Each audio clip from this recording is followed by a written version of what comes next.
Alright, welcome back to the shop. Today's going to be a really quick video. I've got to make dinner, so I don't have much time to goof around out here. So I'm just going to do a set of pliers. I got a set of can't twist. I got a set or can't slips. A set of never slips. These are interesting pliers that Scout Crafter had brought up in some of his videos. I'm not going to get into those today. I think what I'm going to do today is I think I have a truecraft in here. It's neat because it's got an ornate design on the handle. I think I'm just going to do a real quick cleanup of this truecraft.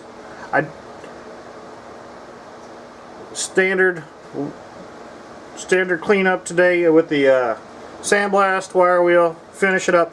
But the purpose of this video is I want to get your feedback on, are you interested in watching me build my new 3D printer? It's going to be, every indication is going to be 5 or 6 hours, and I'll cut out all most of the boring parts of it. So anyway, try to make it into maybe a couple 10-minute videos, a couple 5-minute videos. I'm not exactly sure how the progress is going to, how much progress I'm going to make each day, how fast things are going to come together that you might actually be interested in. So anyway, again, just a typical video today, and what I'm more interested in is wanting to know if you guys are at all interested in watching a 3D printer be assembled. So anyway, thanks. Bring you back.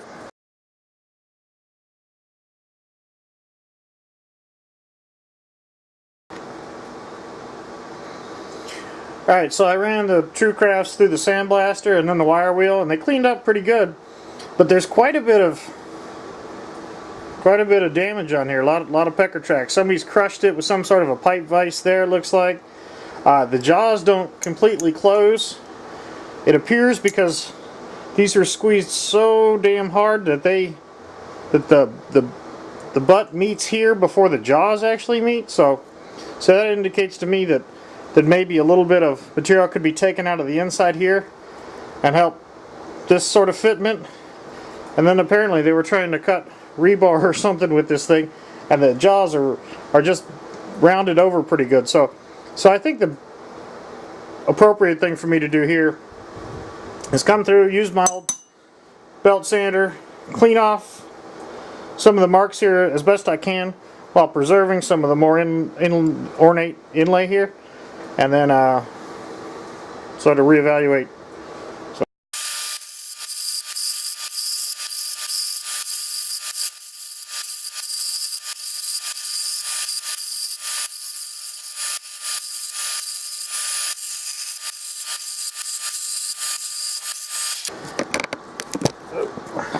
That was going, but not necessarily as fast as I'd like it to.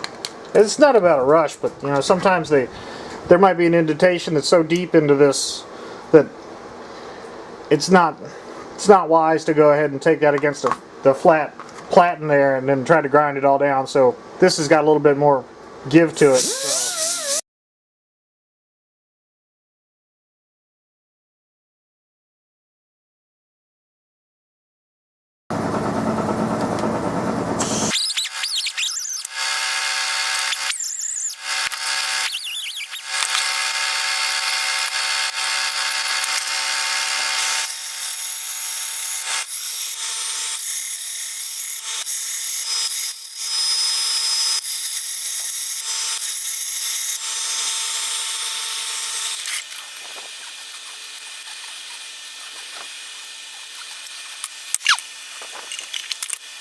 Alright, so I did buy some shellac, and I also bought some oil to go on the wood-handled work that I do.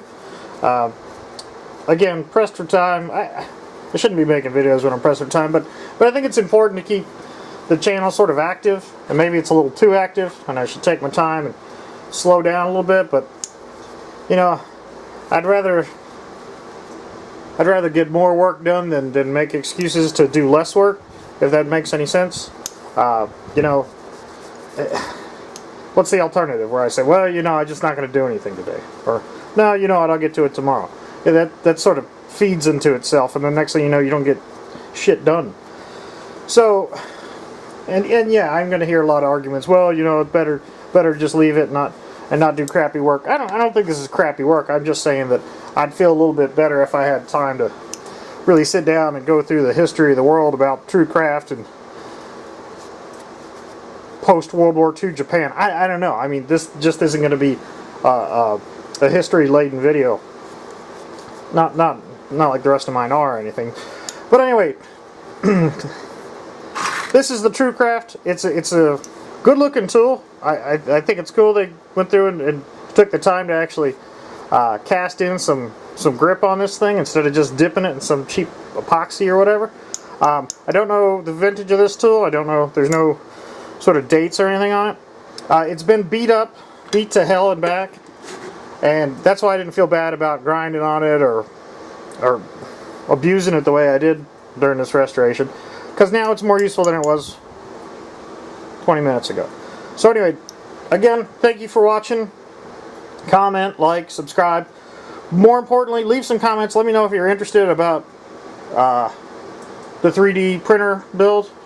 It's just sitting on the kitchen table in there, so I'm going to have to clear the workbench off and put a bunch of piles of bins together. And anyway, I try to not make it too boring, but anyway, just let me know if you're interested. I'll make the video if people want to watch it. If not, then, you know, I'll just go at it alone. Thanks again.